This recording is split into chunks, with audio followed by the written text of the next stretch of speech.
तो इस लेक्चर में हम लोग पढ़ेंगे क्लोज सरफेस और फिर क्लोज सरफेस के बाद हम लोग पढ़ेंगे गॉसेस लॉ के बारे में। एक्चुअली में गॉसेस लॉ जो है एक क्लोज सरफेस के लिए ही डिफाइन किया जाता है। अब सिंपल सी बात भाई, क्लोज सरफेस क्या है? एक कोई भी क्लोज सरफेस जो कि हर साइड से बंद हो, ठीक, वो एक क्लोज सरफेस का एग्जांपल है। तो एक स्फीयर एक क्लोज सरफेस का एग्जांपल है, एक टोरॉइड एक क्लोज सरफेस का एग्जांपल है, एक क्यूब एक क्लोज सरफेस का एग्जांपल है। मतलब ये रिक्वायरमेंट नहीं कि वो सिमेट्रिकल हो, कोई भी सरफेस जो हर साइड से क्लोज है।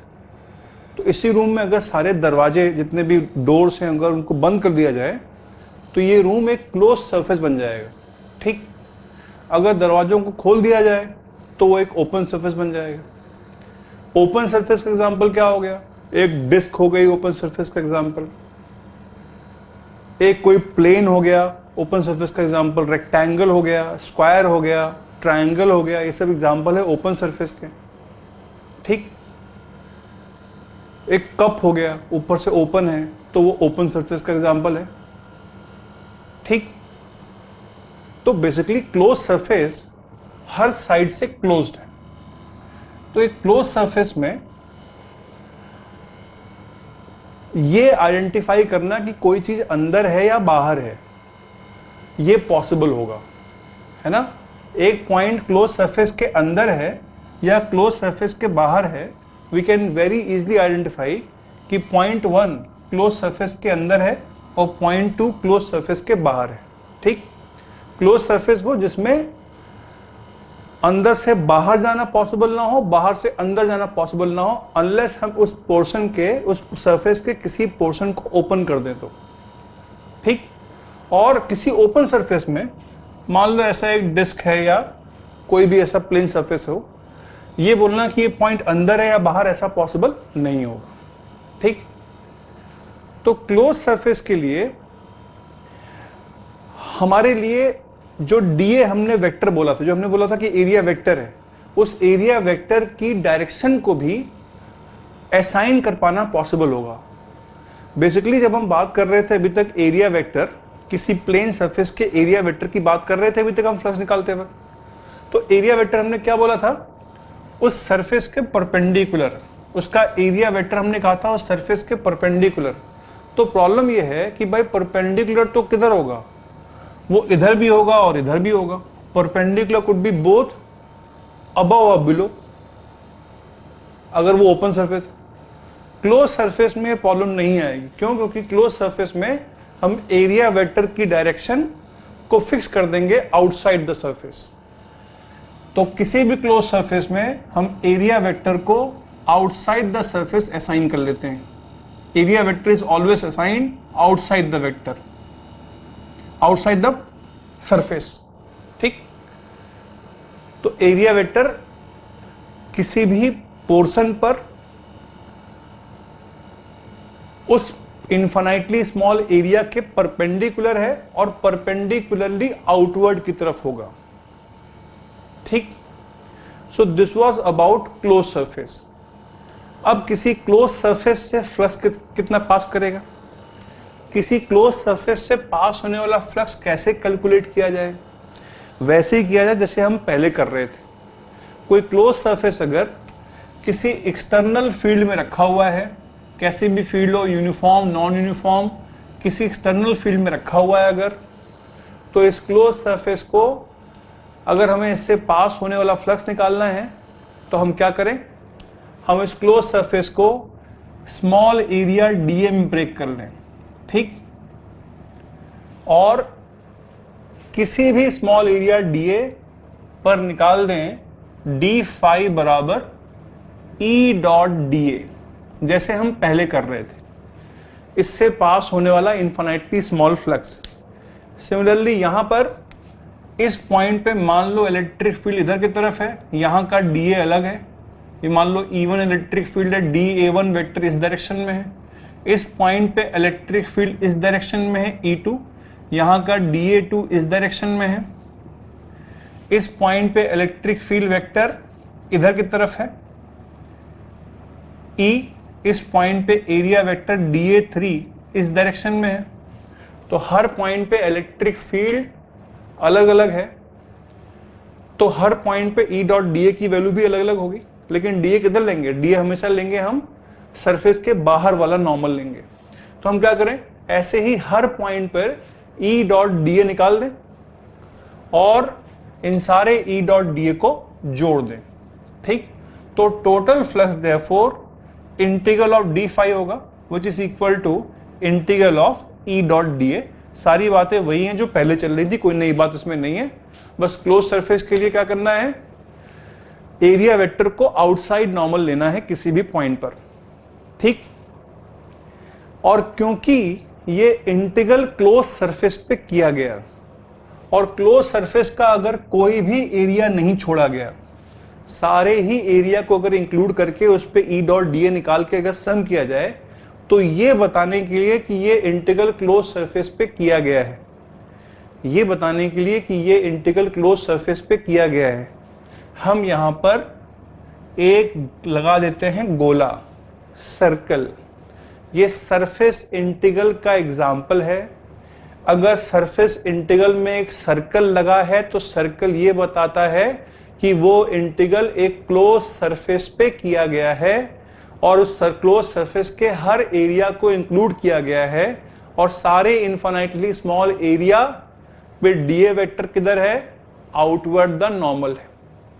ठीक, तो जब भी हम क्लोज सरफेस से इलेक्ट्रिक फ्लक्स निकालेंगे तो वो जो एरिया है जहां पर इलेक्ट्रिक फील्ड वेक्टर सरफेस के बाहर जा रही हैं, जहां से लाइन ऑफ फोर्स बाहर निकल रही है, ये लाइन ऑफ फोर्स क्या कर रही है, इन पॉइंट से इंटर कर रही है, अंदर इन पॉइंट से इंटर कर रही हैं, फिर इस पॉइंट से इन पॉइंट से बाहर जा रही हैं। जहां पे इलेक्ट्रिक फील्ड वेक्टर बाहर जा रहे हैं वहां पे E और DA के बीच में एंगल, ये इलेक्ट्रिक फील्ड वेक्टर था, ये DA वेक्टर के बीच में एंगल एक्यूट एंगल होगा। यहां पे E और DA के बीच में एंगल एक्यूट एंगल होगा। यहां पे E और DA के बीच में एंगल एक्यूट एंगल होगा। यहां पे E और DA के बीच में एंगल एक्यूट एंगल होगा। जहां से इलेक्ट्रिक लाइन ऑफ फोर्स बाहर निकल रही है सरफेस के, वहां पे इलेक्ट्रिक फील्ड और DA वेक्टर जो कि आउटवर्ड नॉर्मल है, उनके बीच में एंगल एक एक्यूट एंगल होगा, है कि नहीं? दिख रहा है साफ साफ? ठीक, तो इन पॉइंट्स पर जो फ्लक्स निकाला जाएगा डी फाई, जो कि बराबर E डॉट DA है, जो कि मैग्नीट्यूड में बराबर EDA cos थीटा होगा, क्योंकि थीटा एक्यूट एंगल है तो cos थीटा की वैल्यू पॉजिटिव होगी। For theta less than 90 cos theta is positive. इन सारे रीजन से जहां जहां से इलेक्ट्रिक फील्ड लाइन बाहर निकल रही हैं, इनसे पास होने वाला फ्लक्स पॉजिटिव वैल्यू होगी। फ्लक्स कुड भी पॉजिटिव और नेगेटिव। अगर किसी रीजन से इलेक्ट्रिक फील्ड लाइन बाहर निकल रही है तो वहां से पास होने वाले फ्लक्स को हम पॉजिटिव बोलेंगे, और उन रीजन में जहां इलेक्ट्रिक फील्ड लाइन अंदर इंटर कर रही है, यहां देखिए, यहां का DA इधर है, नॉर्मल इलेक्ट्रिक फील्ड लाइन अंदर की तरफ है। यहां पे इलेक्ट्रिक फील्ड लाइन ऐसे जा रही है। यहां पे DA किधर है, यहां पे DA इधर की तरफ है, आउटवर्ड नॉर्मल हमने असाइन किया था। यहां पे DA किधर है, इधर की तरफ है। यहां पे इलेक्ट्रिक फील्ड लाइन कैसे इंटर कर रही है, इस डायरेक्शन में है। यहां पे इलेक्ट्रिक फील्ड लाइन इस डायरेक्शन में है। यहां का DA क्या होगा, इस पॉइंट पे जो सरफेस है उस पॉइंट का नॉर्मल कुछ ऐसा होगा, DA नॉर्मल आउटवर्ड। तो यहां पे भी इलेक्ट्रिक फील्ड अंदर की तरफ एंटर कर रही है। इन सारे रीजन को देखिए जहां पे इलेक्ट्रिक फील्ड क्या हो रही है, जस्ट सरफेस के अंदर इंटर कर रही है। तो इन सारे रीजन्स में जो पास होने वाला फ्लक्स है वो नेगेटिव होगा, क्योंकि इन सारे रीजन्स में इलेक्ट्रिक फील्ड और एरिया DA के बीच में angle theta is more than 90 degree and therefore D phi will be negative. तो किसी क्लोज सरफेस के लिए अगर जिस पॉइंट से इलेक्ट्रिक फील्ड लाइन अगर उसमें अंदर इंटर कर रही होंगी तो उस रीजन से पास होने वाला फ्लक्स नेगेटिव होगा। अगर किसी रीजन से इलेक्ट्रिक फील्ड लाइन बाहर जा रही होंगी तो उनसे पास होने वाला फ्लक्स पॉजिटिव होगा। तो ऐसे अगर कोई क्लोज सरफेस किसी फील्ड में रखा हुआ है तो कुछ जगहों से नेगेटिव फ्लक्स पास कर रहा होगा, कुछ जगहों से पॉजिटिव फ्लक्स पास कर रहा होगा। और ऐसा भी पॉसिबल है कि किसी एक सर्टेन रीजन में इलेक्ट्रिक फील्ड लाइन और डीए के बीच में एंगल 90 डिग्री हो तो उससे पास होने वाला फ्लक्स 0 हो जाए। ठीक, फॉर एग्जांपल मान लो इस पॉइंट पर इलेक्ट्रिक फील्ड लाइन ऐसी है, जैसे इसकी टेंजेंट जा रही है इस पॉइंट पे ऐसे, तो यहां पे डीए किधर हो गया, यहां डीए हो गया आउटवर्ड नॉर्मल, यहां पे इलेक्ट्रिक फील्ड लाइन इधर की तरफ है, इनके बीच में कितना एंगल हो गया, 90 डिग्री हो गया। तो इससे पास होने वाला फ्लक्स कितना हो जाएगा, 0 हो जाएगा। ठीक, तो किसी क्लोज सरफेस से पास होने वाला फ्लक्स निकालने के लिए क्या हम उस एरिया को इन्फिनिटली स्मॉल एरिया में ब्रेक कर दें, हर पॉइंट पे इलेक्ट्रिक फील्ड निकालें, सारे पॉइंट पे ई डॉट डी ए कर दें। अगर किसी रीजन में लाइन ऑफ फोर्स या इलेक्ट्रिक फील्ड अंदर की तरफ पॉइंटेड है तो वहां से पास होने वाला फ्लक्स नेगेटिव हो जाएगा। किसी रीजन में लाइन ऑफ फोर्स बाहर की तरफ पॉइंटेड है तो वहां से पास होने वाला फ्लक्स पॉजिटिव हो जाएगा। ठीक, फॉर एग्जाम्पल ये फिगर देखिए, एक क्लोज सरफेस रखा हुआ है, किसमें, एक्सटर्नल इलेक्ट्रिक फील्ड में रखा हुआ है, इलेक्ट्रिक फील्ड लाइन रिप्रेजेंट की गई है। एक रीजन में फील्ड लाइन और डीए, जो रीजन 1 है, फील्ड लाइन और डीए के बीच में एंगल लेस देन 90 डिग्री है तो वहां से फ्लक्स पॉजिटिव होगा। एक रीजन में फील्ड लाइन और डीए के बीच में एंगल 90 डिग्री के बराबर है तो वहां से फ्लक्स 0 होगा। और जहां से फील्ड लाइन इंटर कर रही है वहां पे इलेक्ट्रिक फील्ड और डीए के बीच में एंगल मोर देन 90 डिग्री के बराबर है तो वहां से पास होने वाला फ्लक्स नेगेटिव होगा। ठीक, तो जो हमने डिस्कशन किया अगर उसको आगे एक्सटेंड करें, किसी क्लोज सरफेस से पास होने वाला इलेक्ट्रिक फ्लक्स निकालना हो और अगर इस फ्लक्स को हम फिजिकल इंटरप्रिटेशन दें in terms of electric line of force, तो किसी भी क्लोज सरफेस से अगर लाइन ऑफ फोर्स बाहर जा रही होंगी तो उसके बाहर जाने की वजह से फ्लक्स उन रीजन पे पॉजिटिव होगा और किसी रीजन पे लाइन ऑफ फोर्स अंदर जा रही होंगी तो वहां के करस्पॉन्डिंग में जो फ्लक्स पास कर रहा होगा उसको हम नेगेटिव लेंगे। और टोटल फ्लक्स जो किसी क्लोज सरफेस से पास करेगा that we can define as total flux from a closed surface is equal to total flux from closed surface is equal to number of lines exiting minus number of lines entering। हमने इसके बारे में पहले भी बात किया हुआ था कि फ्लक्स को we can visualize as number of lines crossing the surface. किसी क्लोज सरफेस में लाइन बाहर भी जा सकती है, अंदर से बाहर या बाहर से अंदर। तो जितनी लाइन बाहर जा रही है माइनस जितनी लाइन अंदर आ रही है वो बराबर क्या होगा, वो बराबर उस सरफेस से पास होने वाला टोटल इलेक्ट्रिक फ्लक्स होगा। ठीक, तो अगर इस क्लोज सरफेस के अंदर एक कोई पॉजिटिव चार्ज रखा हुआ है कहीं पर भी तो इससे लाइन बाहर जाएंगी, सिर्फ बाहर जाएंगी, अंदर नहीं आएंगी। इससे पास होने वाला फ्लक्स पॉजिटिव हो जाएगा क्योंकि हर रीजन में हर एरिया पे फील्ड लाइन सिर्फ बाहर ही जा रही हैं तो इससे पास होने वाला फ्लक्स पॉजिटिव हो जाएगा। अगर इसमें नेगेटिव चार्ज रखा होता तो फील्ड लाइन अंदर आ रही होती, अंदर की तरफ पॉइंटेड होती, इससे पास होने वाला फ्लक्स नेगेटिव हो जाता। ठीक, तो तो अभी तक हमने किसी गॉस लॉ के बारे में बात नहीं की, अभी तक हम फ्लक्स के बारे में ही बात कर रहे हैं।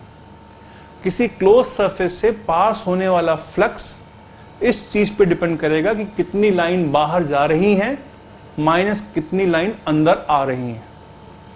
ठीक, अगर ज्यादा नंबर ऑफ लाइन बाहर जा रही हैं एज कंपेयर टू कम नंबर ऑफ लाइन अंदर आ रही हैं, तो उससे पास होने वाला फ्लक्स क्या होगा?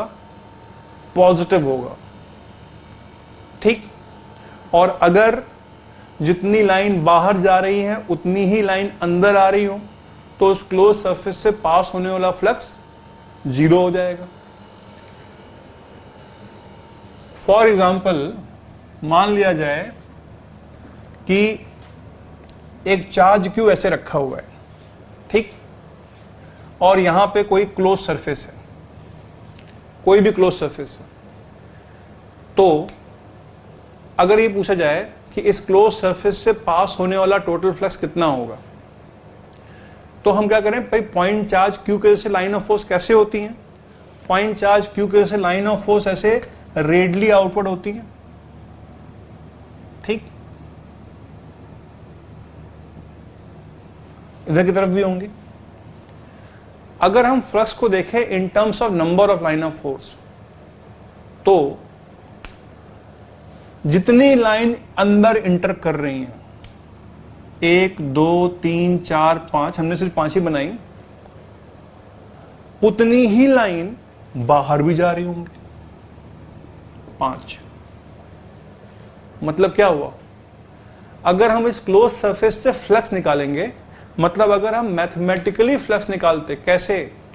एक लंबे तरीके से इसको डीए में ब्रेक करते, हर पॉइंट पे ई डॉट डीए निकालते, सारे ई डॉट डीए को जोड़ देते, सारे ई डॉट डीए को जोड़ देते पूरे पूरे क्लोज सरफेस पे, तो वो वैल्यू 0 आती। वो वैल्यू 0 आनी चाहिए। क्यों? क्योंकि अगर कोई लाइन इसमें इंटर कर रही है तो वो लाइन बाहर भी जा रही होगी। ऐसा क्यों है? क्योंकि चार्ज इसके अंदर नहीं है, चार्ज बाहर रखा हुआ है। ठीक ठीक, अगेन अभी तक हमने गॉस लॉ नहीं पढ़ा, अब हम पढ़ते हैं आखिर गॉस लॉ क्या है। तो गॉस लॉ में बेसिकली वो फ्लक्स के टर्म्स में ही बात करता है, किसी क्लोज सरफेस के लिए बात होती है सिर्फ। Gauss law is only true for close surface and the law simply states that total electric flux passing through a closed surface is equal to total electric flux passing through a closed surface is equal to summation of E dot dA। ये तो हमको मालूम ही है, इसी तरीके से हमने flux को डिफाइन किया था। ये गॉस लॉ नहीं है। Gauss law says that total electric flux which is equal to E dot dA is equal to Q net upon epsilon, that's all। किसी भी क्लोज सरफेस से पास होने वाला टोटल इलेक्ट्रिक फ्लक्स बराबर होगा उस सरफेस के अंदर रखा हुआ net charge upon epsilon. Close surface की बात की गई थी। क्लोज सरफेस में यह बता पाना पॉसिबल है कि वो चीज अंदर रखी है या बाहर रखी है। गॉस लॉ ये बोलता है कि किसी भी सरफेस से पास होने वाला टोटल इलेक्ट्रिक फ्लक्स इस चीज पे डिपेंड करेगा कि उस सरफेस के अंदर कितना नेट चार्ज रखा हुआ है।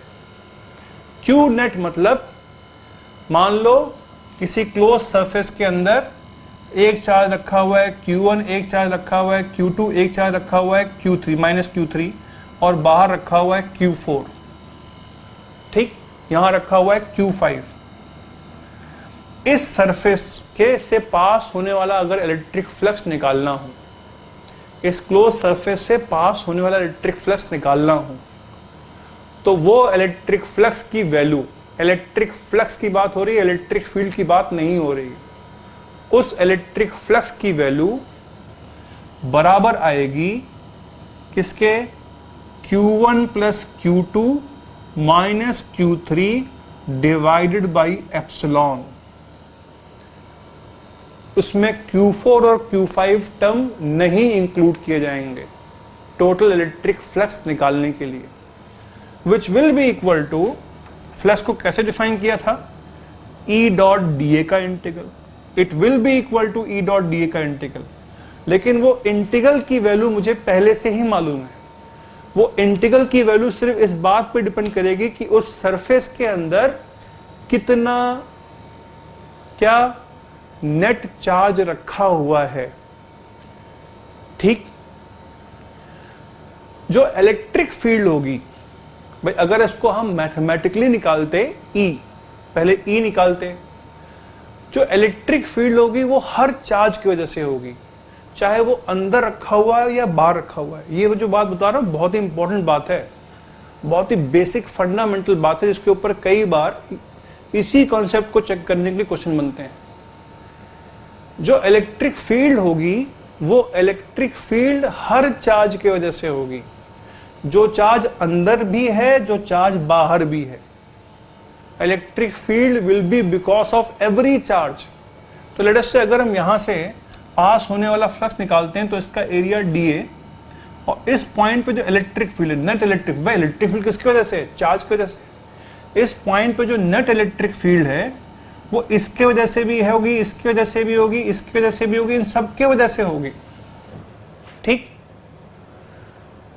लेकिन जब हम सारे इलेक्ट्रिक फील्ड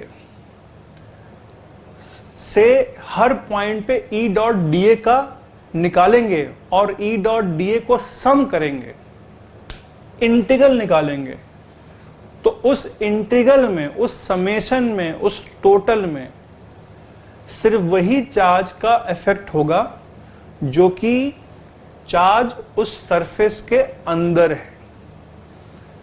ठीक, अगर किसी क्लोज सरफेस में कोई भी चार्ज नहीं रखा हुआ है, सिर्फ चार्जेस बाहर है, तो इसका मतलब ये नहीं कि इलेक्ट्रिक फील्ड नहीं होगी, इलेक्ट्रिक फील्ड होगी। E डॉट डी जीरो नहीं होगा, लेकिन E डॉट डी का सम जीरो होगा। क्यों? क्योंकि टोटल फ्लक्स सिर्फ चार्ज जो अंदर रखा हुआ है उसके ऊपर डिपेंड करता है। फॉर एग्जाम्पल, अभी हमने जस्ट एक एग्जाम्पल किया था, देखा था कि अगर एक चार्ज यहां रखा हुआ है और कोई क्लोज सरफेस ऐसे रखा हुआ है, इससे पास होने वाला फ्लक्स कितना था, जीरो आया था। तब हम बात कर रहे थे लाइन ऑफ फोर्स के टर्म्स में। कोई भी लाइन जो अंदर इंटर कर रही है वो कहीं ना कहीं बाहर जा भी रही होगी, कोई भी लाइन जो अंदर इंटर कर रही है वो कहीं ना कहीं बाहर जा रही होगी। तो इससे पास होने वाला टोटल फ्लक्स कितना है, जीरो है। गॉस लॉ से भी इससे पास होने वाला टोटल फ्लक्स, चार्ज इसके अंदर नहीं रखा हुआ है, चार्ज अंदर जो रखा है कितना है, जीरो, जीरो अपॉन एप्सिलॉन कितना आ गया, जीरो आ गया। ठीक, अगर हम बाहर एक चार्ज रख दें कितना, माइनस क्यू, तो क्या इससे चेंज होने, इससे पास होने वाला फ्लक्स चेंज हो जाएगा? Answer is no. बाहर रखने पे चार्ज को इलेक्ट्रिक फील्ड तो हो जाएगी चेंज, लेकिन E डॉट डी का इंटीग्रल, E डॉट डी का सम चेंज नहीं होगा। ठीक, आई बसन में ये। तो अगर इसी क्लोज सरफेस के अंदर रखा होता चार्ज क्यू, उस केस में क्या होता? उस केस में जो लाइन ऑफ फोर्स क्या होती, सिर्फ बाहर जा रही होती। पॉजिटिव चार्ज से लाइन ऑफ फोर्स कैसे निकलती हैं, रेडियली आउटवर्ड निकलती हैं। हर जगह पे E भी बाहर की तरफ है और dA भी बाहर की तरफ है, तो इसके हर रीजन से पास होने वाला फ्लक्स पॉजिटिव होगा। और इस बार टोटल फ्लक्स को जब हम ऐड करेंगे तो वो जीरो नहीं आएगा, वो पॉजिटिव वैल्यू ही आएगी। भाई सारे पॉजिटिव क्वांटिटीज का सम पॉजिटिव आएगा ना। तो इस कंडीशन में जो E डॉट डी का इंटीग्रल होगा इस क्लोज सरफेस से, ये इंटीग्रल की वैल्यू मुझे बताता है गॉस लॉ। गॉस लॉ मुझे इलेक्ट्रिक फील्ड नहीं बताता है, गॉस लॉ मुझे इंटीग्रल की बताता है वैल्यू कितनी होगी, will simply be equal to Q by epsilon. ठीक, अब अगर वो लगाए इंटरप्रिटेशन कौन सा, लाइन ऑफ फोर्स वाला, कि किसी सरफेस से पास होने वाला फ्लक्स बराबर होता है उससे कितनी लाइन ऑफ फोर्स बाहर जा रही हैं, तो गॉस लॉ के हिसाब से इस चार्ज Q से निकलने वाली लाइन कितनी होंगी, Q/ε होगी। तो गॉस लॉ क्या था, किसी भी क्लोज सरफेस से पास होने वाला फ्लक्स E.dA का इंटीग्रल बराबर Q नेट अपॉन एप्सिलॉन होगा। ठीक, इसके ऊपर थोड़ा सा करते हैं डिस्कशन। पहली बात, जो किसी भी क्लोज सरफेस से पास होने वाला flux, it does not depend upon क्या, shape and size of area, shape and size of area या सरफेस। क्या मतलब है इसका, टोटल फ्लक्स जो है वो सिर्फ उस सरफेस के अंदर कितना चार्ज रखा हुआ उसके ऊपर डिपेंड करता है। मतलब मान लो एक चार्ज Q है, तो इस सरफेस से पास होने वाला फ्लक्स कितना होगा, गॉस लॉ से Q/ε होगा। इस सरफेस से पास होने वाला फ्लक्स कितना होगा, ये सरफेस एरिया ज्यादा बड़ा है, क्या इससे पास होने वाला फ्लक्स ज्यादा होगा, नहीं होगा। इसके अंदर भी जो नेट चार्ज रखा हुआ है वो कितना है, वो Q के बराबर ही है, तो इससे पास होने वाला फ्लक्स भी Q/ε ही होगा। इस सरफेस से पास होने वाला फ्लक्स कितना होगा, इस सरफेस, अगर क्लोज सरफेस, इससे कितना फ्लक्स पास करेगा, इससे भी जो फ्लक्स पास करेगा वो Q/ε के बराबर ही करेगा। ठीक, देखिए फ्लक्स के बारे में जब हम पढ़ रहे थे तो हमने कहा था किसी क्लोज सरफेस से पास होने वाला फ्लक्स बराबर होता है कितनी लाइन ऑफ फोर्स बाहर निकल रही है माइनस कितनी लाइन ऑफ फोर्स अंदर आ रही है। ठीक, एक्चुअली में अगर हमें लाइन ऑफ फोर्स के थ्रू गॉस लॉ को समझना है या गॉस लॉ का इंटरप्रिटेशन करना है, तो बस हमें एक चीज का ध्यान देना पड़ेगा कि किसी भी पॉजिटिव चार्ज Q से हम बोलेंगे कि Q/ε लाइन निकल रही है। ठीक, अगर हम एक कन्वेंशन मान लें कि किसी पॉजिटिव चार्ज Q से निकलने वाली लाइन Q/ε होंगी, तो जो लाइन ऑफ फोर्स होंगी उसका नंबर बराबर ही फ्लक्स से हो जाएगा। ठीक, तो भाई गॉस लॉ से इससे पास इन सारे सरफेस से पास होने वाला फ्लक्स कितना था, Q/ε था। अगर हम बोलें कि इस Q चार्ज से Q/ε लाइन निकल रही है बाहर, तो कैसे निकलेंगी, वो रेडियली आउटवर्ड निकलेंगी। Q/ε लाइन रेडियली आउटवर्ड निकलेंगी। ठीक, अब देखो इधर, जितनी लाइन इससे पास कर रही होंगी कितनी होंगी, कोई भी लाइन इससे एक बार बाहर निकली, Q/ε निकल रही, इससे कितनी पास करेंगे लाइन, Q/ε ही करेंगे। इससे पास होने वाली लाइंस कितनी होंगी, Q/ε ही होंगी। इससे पास होने वाली लाइंस कितनी होंगी, Q/ε ही होंगी। तो इन सारे सरफेस से पास होने वाला फ्लक्स Q/ε के बराबर ही होगा। ठीक, तो जो टोटल फ्लक्स किसी सरफेस से पास करेगा, it will not depend upon shape और साइज ऑफ सरफेस। ठीक, उसके अलावा it will not depend upon, does not depend upon location of charge, location of charge inside surface. Charge surface के अंदर कहां रखा हुआ है उसके ऊपर भी डिपेंड नहीं करेगा। कैसे, मान लो एक ऐसा सरफेस है, कोई भी सरफेस हो, ठीक, उसमें चार्ज Q को यहां रख दें, तो इस चार्ज Q से कितनी लाइन निकलेंगी, Q/ε लाइन निकलेंगी, और इस सरफेस को कितनी लाइन क्रॉस करेंगी, Q/ε क्रॉस करेंगी। तो इससे पास होने वाला फ्लक्स कितना हो जाएगा, Q/ε हो जाएगा। अगर इसी चार्ज Q को यहां ना रख के यहां रख देते, ठीक, तो इस चार्ज Q से कितनी लाइन निकलती? Q बाय एप्सिलॉन निकलती। जो भी लाइन निकलेगी वो सब की सब एक ही बार तो इस सरफेस को क्रॉस करेगी, तो इस सरफेस से पास होने वाला फ्लक्स कितना हो जाएगा? Q बाय एप्सिलॉन हो जाएगा, ठीक। हाँ, चार्ज को लोकेशन चेंज करने पर ऐसा नहीं कि इलेक्ट्रिक फील्ड चेंज नहीं होगी। अगर हम फ्लक्स को निकालें E डॉट डी के इंटीग्रल से, जो कि निकालना बहुत कॉम्प्लेक्स है अनलेस वो केस बहुत सिमेट्रिकल हो, तो अगर हम फ्लक्स को निकालें E डॉट डी के इंटीग्रल से, तो E की वैल्यू पहले चार्ज यहां रखे पे और चार्ज यहां रखने पे अलग अलग हो जाएगी, चेंज हो जाएगी। इलेक्ट्रिक फील्ड की वैल्यू चेंज हो जाएगी। क्या नहीं चेंज होगा? फ्लक्स नहीं चेंज होगा, ये इंटीग्रल नहीं चेंज होगा, ठीक। तो फ्लक्स डिपेंड नहीं करता था शेप और साइज ऑफ एरिया के ऊपर। It does not depend upon location of charge inside the surface, and it does not depend upon presence of charge outside, ठीक। इसका एग्जांपल हमने किया था, मान लो एक क्लोज सरफेस है, इस क्लोज सरफेस से यहां पे चार्ज रखा हुआ है Q, ठीक। तो इस बाहर मान लो लेटर से अंदर कोई चार्ज नहीं रखा हुआ है, तो इस क्लोज सरफेस से पास होने वाला फ्लक्स कितना होगा? 0 होगा। क्यों? क्योंकि कोई भी लाइन अगर इसमें एंटर करेगी तो वो बाहर भी चली जाएगी।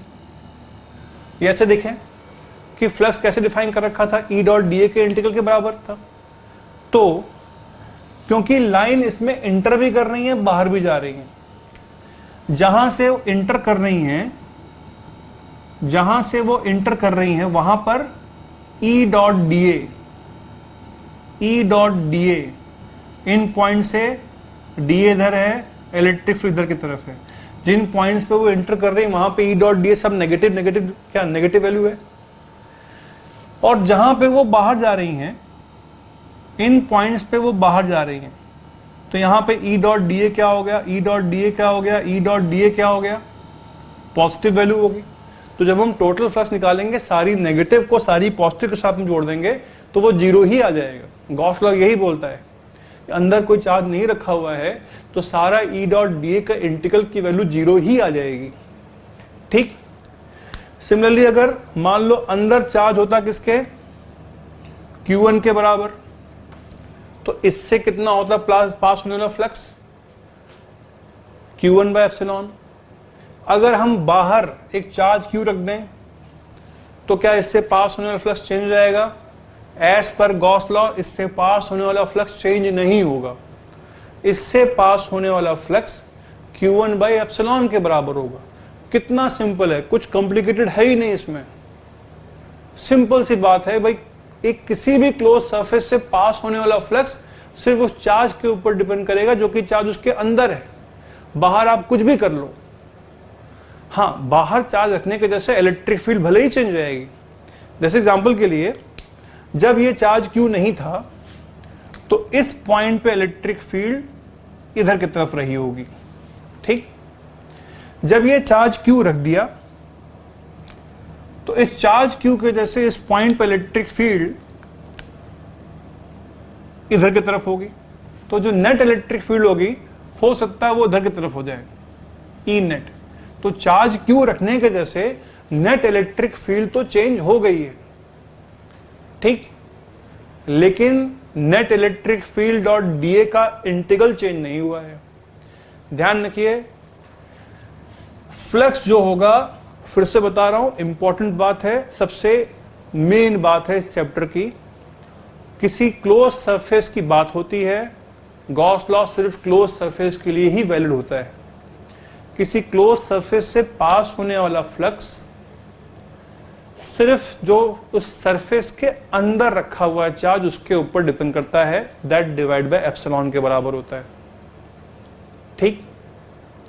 लेकिन जो इलेक्ट्रिक फील्ड होगी जो हम E डॉट डी ए इंटीग्रल में इलेक्ट्रिक फील्ड रखेंगे वो इलेक्ट्रिक फील्ड हर चार्ज की वजह से आएगी, उस इलेक्ट्रिक फील्ड में हर चार्ज का कंट्रीब्यूशन होगा। लेकिन E डॉट डी ए का इंटीग्रल करेंगे जब, तो बाहर वाले चार्ज का कोई कंट्रीब्यूशन नहीं बच जाएगा, बाहर वाले चार्ज का कंट्रीब्यूशन खत्म हो जाएगा। ठीक, आई बात समझ में? So this was about Gauss's law. कोई एक्सेप्शन नहीं है, ऑलवेज ट्रू होगा। इलेक्ट्रिक फील्ड हर चार्ज की वजह से होगी, लेकिन फ्लक्स सिर्फ जो चार्ज अंदर रखा हुआ है उसी के वजह से होगा। ठीक।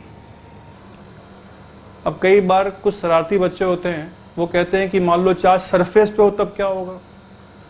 वो कंडीशन डिफाइंड ही नहीं है। ठीक, उसके बारे में सोचना ही नहीं है कि चार्ज सरफेस पे हो तो क्या होगा। तो गॉस लॉ हम वहां पे लगा ही नहीं पाएंगे। भाई जो सरफेस है वो एक इनफाइनाइटली स्मॉल थिकनेस का सरफेस है, प्लेन है। ठीक, तो ये बोलना चार्ज सरफेस पे हो तो क्या होगा, इसका कोई मतलब नहीं है। वो कंडीशन डिफाइंड नहीं है गॉस लॉ में। तो हम सिर्फ दो ही चीज बात कर सकते हैं, या तो चार्ज सरफेस के अंदर है तो क्या होगा, या तो चार्ज सरफेस के बाहर है तो क्या होगा। फॉर एग्जाम्पल मान लीजिए एक डायपोल है पॉजिटिव क्यू चार्ज और नेगेटिव क्यू चार्ज का। ठीक, आसपास में रखे हुए हैं, इनके वजह से कुछ फील्ड लाइन होगी। अभी हम फील्ड लाइन के बारे में करते हैं डिस्कस। अगर ये कहा जाए कि बताओ इस सरफेस से कितना फ्लक्स पास करेगा, flux will be simply Q by epsilon. कोई कंफ्यूजन नहीं होना चाहिए। किसी सरफेस से पास होने वाला फ्लक्स निकालना है, बस क्या देखना है, अंदर कितना चार्ज रखा हुआ है। इस सरफेस से पास होने वाला फ्लक्स कितना होगा, कोई भी शेप साइज हो, नॉट नेसेसरली सर्कुलर या स्पेरिकल। इससे पास होने वाला फ्लक्स नेगेटिव होगा, minus Q by epsilon. Negative होने का मतलब इसके अंदर नेगेटिव चार्ज रखा हुआ है। नेगेटिव होने का मतलब कि इसके अंदर फील्ड लाइन अंदर आ रही हैं। अंदर आ रही हैं तो क्या, अंदर आ रही हैं तो क्या, E और DA के बीच में एंगल मोर देन 90 होगा। DA बाहर की तरफ है तो फ्लक्स नेगेटिव होगा। इस सरफेस से पास होने वाला फ्लक्स कितना हो जाएगा, यहां पे कितनी इलेक्ट्रिक फील्ड होगी, जीरो होगी? नहीं,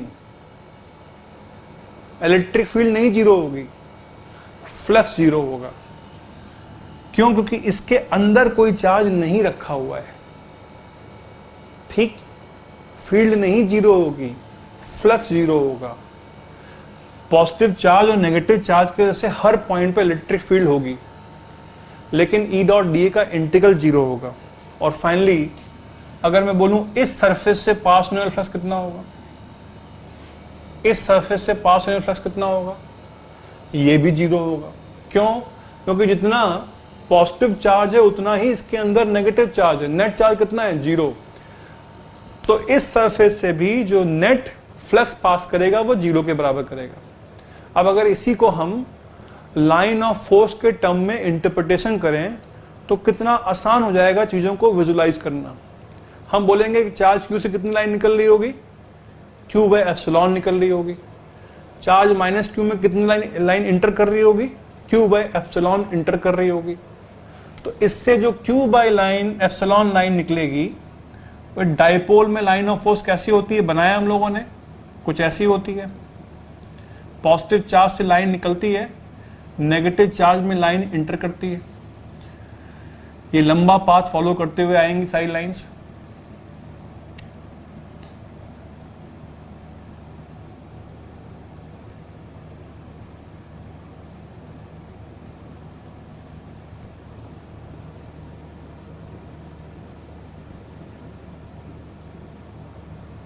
ठीक, देखिए कितना सिंपल है लाइन ऑफ फोर्स के टर्म में उसको विजुलाइज करना। इससे कितनी लाइन निकल रही थी, क्यू बाय एप्सिलॉन। तो इस सरफेस से कितनी लाइन बाहर जाएंगी, क्यू बाय एप्सिलॉन। इसमें कितनी लाइन इंटर कर रही है, क्यू बाय एप्सिलॉन। ये सारी लाइन इंटर कर रही है एक बार, तो इस सरफेस से कितनी लाइन अंदर आएंगे, क्यू बाय एप्सिलॉन। इसमें देखिए कोई भी लाइन जो कभी इंटर कर रही है, यहां पे यहां पे यहां पे, ये लाइन यहां पे इंटर कर रही है, तो यहां पर बाहर भी जा रही है। जो लाइन अंदर आई वो बाहर गई भी। अंदर कोई सोर्स नहीं रखा हुआ है लाइन का, अंदर कोई चार्ज नहीं रखा हुआ है। चार्ज एक तरीके से सोर्स ऑफ लाइन का काम करेगा। अंदर कोई सोर्स नहीं है तो अंदर से कोई फील्ड लाइन पैदा नहीं हो रही है। जो अंदर आ रही है वो बाहर जाएगी ही जाएगी। सिमिलरली इस सरफेस पे देखिए, यहां से फील्ड लाइन बाहर जा रही है, ठीक। इन पॉइंट से फील्ड लाइन इस सरफेस में बाहर जा रही है। इन पॉइंट से, जब बड़ा वाला सरफेस की बात हो रही है, फील्ड लाइन बाहर जा रही है, और इन पॉइंट्स पे फील्ड लाइन अंदर आ रही है। इन पॉइंट्स पे फील्ड लाइन, इन सारे पॉइंट्स पे फील्ड लाइन अंदर आ रही है, यहां पे अंदर आ रही है, यहां पे अंदर आ रही है। जितनी लाइन निकली थी उतनी लाइन इंटर की। अगर वो लाइन कभी इस सरफेस के बाहर गई होगी तो वो घूम के यहां से अंदर भी उतनी ही लाइन आ जाएंगी। तो बाहर वाले सरफेस से पास होने वाला फ्लक्स कितना हो जाएगा? 0 हो जाएगा, ठीक। So this was about Gauss's law. अब गॉस लॉ के ऊपर बेस्ड बहुत सारे एग्जांपल्स हम लोग करेंगे डिस्कस अगली क्लास में, ठीक। थ्योरी वाला पार्ट बहुत छोटा सा है, बहुत लिमिटेड सा है। तो लास्ट लेक्चर में हम लोगों ने 2 एग्जाम्पल डिस्कस किए थे और उसका सोल्यूशन मैंने वहाँ नहीं बताया था। मैंने कहा था कि इसका सोल्यूशन अगले वीडियो में, अगले लेक्चर में लास्ट में करूँगा। तो पहला एग्जाम्पल था कि एक इनफाइनाइट लाइन चार्ज है, चार्ज डेंसिटी लैम्डा, और यहाँ पर एक रिंग रखी हुई है r रेडियस की, ठीक। एक रिंग या डिस्क रखी हुई r रेडियस की। तो इस रिंग या डिस्क से कितना फ्लक्स पास करेगा, ठीक। हमें इस्तेमाल करना है फॉर्मूला फ्लक्स बराबर E डॉट dA के इंटीग्रल वाले फॉर्मूले का इस्तेमाल करना है। और अब हमें मालूम है कि ओपन सरफेस है ये, ठीक है। तो गॉस लॉ इसमें एप्लीकेबल नहीं रहेगा, ये एक ओपन सरफेस है। तो अगर मुझे इससे पास होने वाला फ्लक्स निकालना है तो सबसे पहली चीज तो मुझे इस एरिया के अलग अलग पॉइंट पर इलेक्ट्रिक फील्ड निकालनी पड़ेगी, और इसके अलग अलग पॉइंट पे इलेक्ट्रिक फील्ड अलग अलग होगी, ठीक। मैग्नीट्यूड में भी और डायरेक्शन में भी। वो इलेक्ट्रिक फील्ड कितनी होगी? हमें यहां पे इस्तेमाल करना पड़ेगा इनफाइनाइट लाइन चार्ज की वजह से एंड पॉइंट पे इलेक्ट्रिक फील्ड का फॉर्मूला। इनफाइनाइट पॉइंट चार्ज की वजह से किसी r दूरी पर एंड पॉइंट पे इलेक्ट्रिक फील्ड के 2 कंपोनेंट होते हैं, k लैम्डा बाई r इधर की तरफ और k लैम्डा बाई r इधर की तरफ। एक कंपोनेंट पैरेलल टू लाइन, एक कंपोनेंट परपेंडिकुलर टू लाइन, ठीक। तो इस लाइन चार्ज की वजह से भी किसी एक पर्टिकुलर पॉइंट पर एक component k lambda by r perpendicular to line होगा और एक component k lambda by r parallel to line होगा, ठीक। ठीक।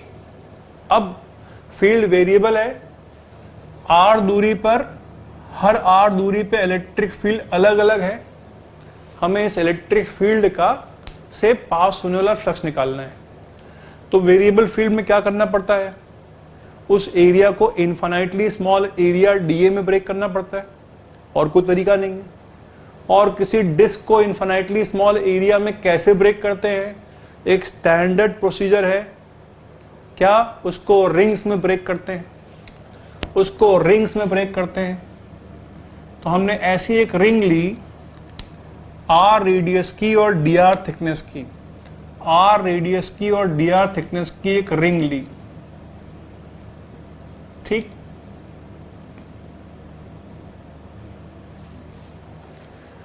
इस रिंग से जो फ्लक्स होगा वो फ्लक्स निकालने के लिए क्या करना पड़ेगा?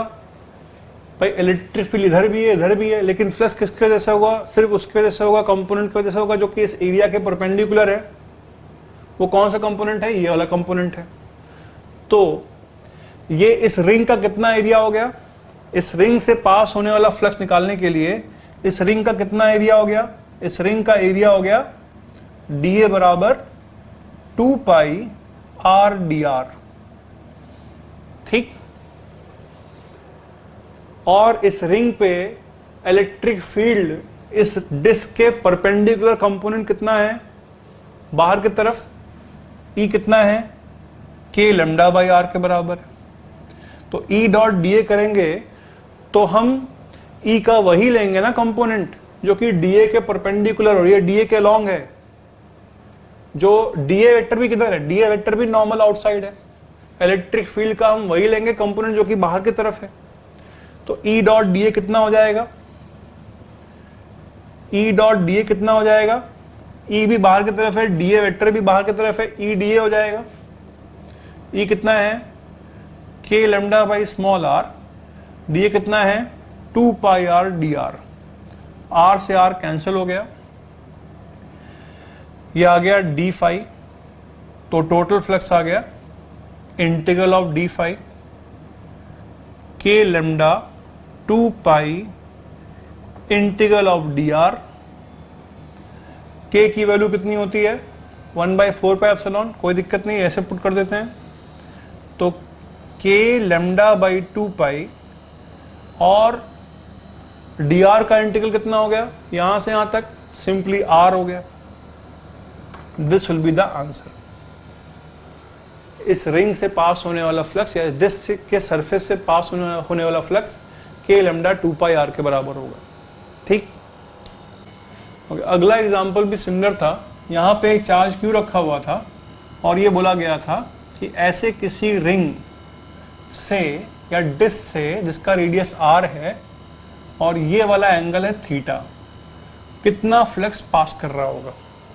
अब ये वाला रिजल्ट बहुत ही स्टैंडर्ड रिजल्ट है, इस रिजल्ट को हमको याद रखना होगा। बहुत सारे क्वेश्चन कई बार एग्जाम में इस रिजल्ट के ऊपर आए हैं, ये वाला रिजल्ट हमको याद रखना पड़ेगा। इस चार्ज Q की वजह से इस R रेडियस से पास करने वाली डिस्क, इस R रेडियस की डिस्क से पास करने वाला फ्लक्स निकालना है।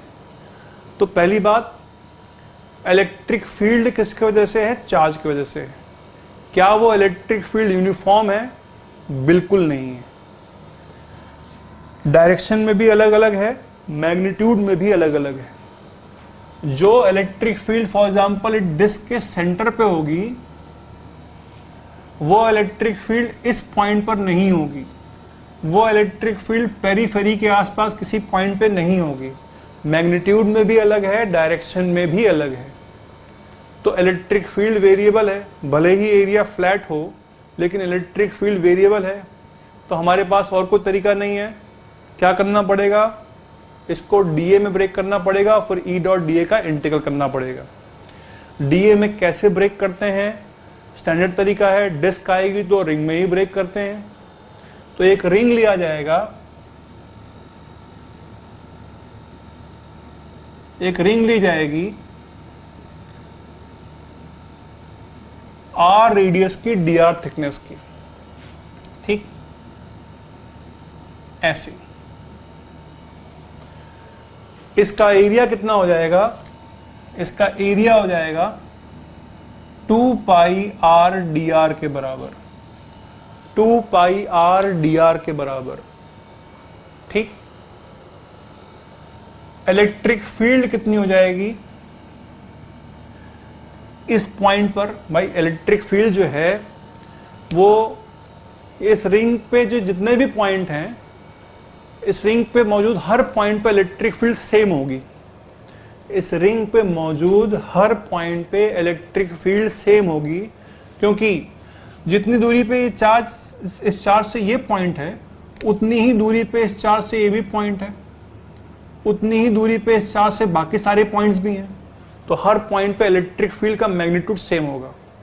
इलेक्ट्रिक फील्ड का मैग्नीट्यूड कितना होगा, के क्यू अपॉन, ये दूरी मान लो यहां से यहां तक x है, ये दूरी अगर मान लो यहां से लेके यहां तक x है, x square plus small r square ये वैल्यू आएगी। आएगी नहीं आएगी भाई? किसी पॉइंट चार्ज Q की वजह से x दूरी पर और यहां से r दूरी पर, ये कितनी दूरी होगी यहां से? √x² + r² होगी ना। और जो इलेक्ट्रिक फील्ड यहां होगी इस पॉइंट से r दूरी ऊपर, वही इलेक्ट्रिक फील्ड यहां पे भी होगी। इनफैक्ट वो इलेक्ट्रिक फील्ड इस पूरे सर्कल पे लाई करेगी, सेम होगी। तो ये इलेक्ट्रिक फील्ड आ जाएगी। ये इलेक्ट्रिक फील्ड का मैग्नीट्यूड आया, लेकिन इलेक्ट्रिक फील्ड पॉइंटेड किधर है? इलेक्ट्रिक फील्ड इधर की तरफ पॉइंटेड है, ठीक। और डीए वेक्टर किधर है? डीए वेक्टर इधर की तरफ है। डीए वेक्टर इस एरिया के परपेंडिकुलर है और इलेक्ट्रिक फील्ड ऐसे बाहर जा रही है। तो ई और डीए के बीच में एंगल थीटा, उसको भी हमको जानना पड़ेगा। ये एंगल कितना होगा थीटा? ये एंगल यही वाला थीटा होगा। ये एंगल थीटा वेरिएबल होगा, ठीक। तो E dot D A D phi बराबर ई डॉट डीए बराबर E into D A into cos theta, ठीक, बराबर ई कितना? के Q upon x² + r², DA कितना? 2 pi r dr, cos theta कितना? कॉस थीटा इस x divided by √x² + r², ठीक। ये आ गया डी फाई। टोटल फ्लक्स निकालने के लिए इसका इंटीग्रल कर दिया जाएगा, लेकिन इंटीग्रल करते वक्त वेरिएबल क्या है? यहां पर x वेरिएबल नहीं है, सिर्फ स्मॉल r वेरिएबल है। चाहे तो हम इंटीग्रल कर दें इसी का, या ऐसे इंटीग्रेशन करते वक्त क्या तरीका है कि हम वेरिएबल मान लें थीटा को, तो इंटीग्रेशन करना बहुत आसान हो जाएगा। अगर हम इस थीटा को वेरिएबल मान लें तो इस ट्रायंगल में tan थीटा बराबर हो जाएगा r/x, ठीक। तो r बराबर हो जाएगा x tan थीटा, तो dr बराबर हो जाएगा x sec² theta d theta. और r² + x² कितना हो जाएगा? r किसके बराबर है?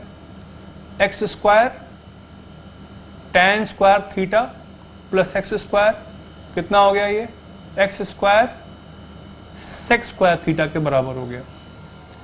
यही सारी वैल्यूज यहां पे सब्स्टिट्यूट कर दी जाए, वी विल हैव के क्यू 2 पाई कांस्टेंट है, x कांस्टेंट है, 2 पाई x कांस्टेंट है, ठीक। x अभी रहने x, r कितना? x tan theta, x tan theta, dr कितना? x sec² theta d theta, x sec² theta d theta. x² + r² कितना? ये हो गया x² sec² थीटा की पावर कितनी हो जाएगी? 3/2 हो जाएगी। तो कितना आ जाएगा? नीचे आ जाएगा x³ इंटू sec³, ठीक। अब x³ नीचे भी है, x³ ऊपर भी है, sec³ होगा, सॉरी, नीचे ऊपर sec² है, नीचे sec³ है, तो sec² पूरा कैंसिल हो गया, sec³ की पावर 1 बची। tan theta upon sec theta, tan theta is sin theta by cos theta, sec theta is 1 by cos theta, तो कितना बचा? सिर्फ बचा sin theta. And we will have a simple integral के Q 2 pi sin theta d theta, और total flux निकालने के लिए इसका इंटीग्रल करना पड़ेगा। थीटा वेरिएबल है, थीटा कहां से कहां वेरी कर रहा है? इस रिंग के लिए थीटा 0 है, और इस वाली रिंग के लिए, जो बाहर वाली रिंग है, इसके लिए थीटा कितना है? थीटा नॉट के बराबर दे रखा है। तो कितना हो जाएगा इंटीग्रल? 0 से लेकर थीटा नॉट हो जाएगा।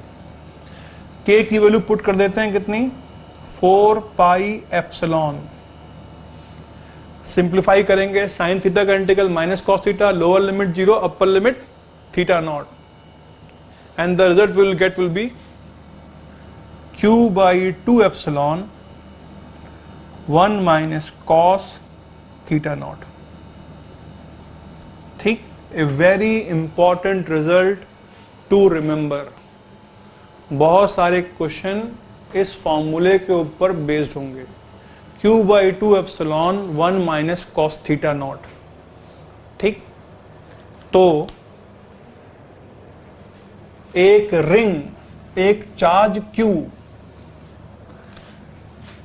से अगर कुछ दूरी पर एक रिंग या डिस्क रखी हुई है और ये वाला एंगल थीटा नॉट है, तो इससे पास होने वाला flux q by 2 epsilon 1 minus cos theta naught के बराबर होगा।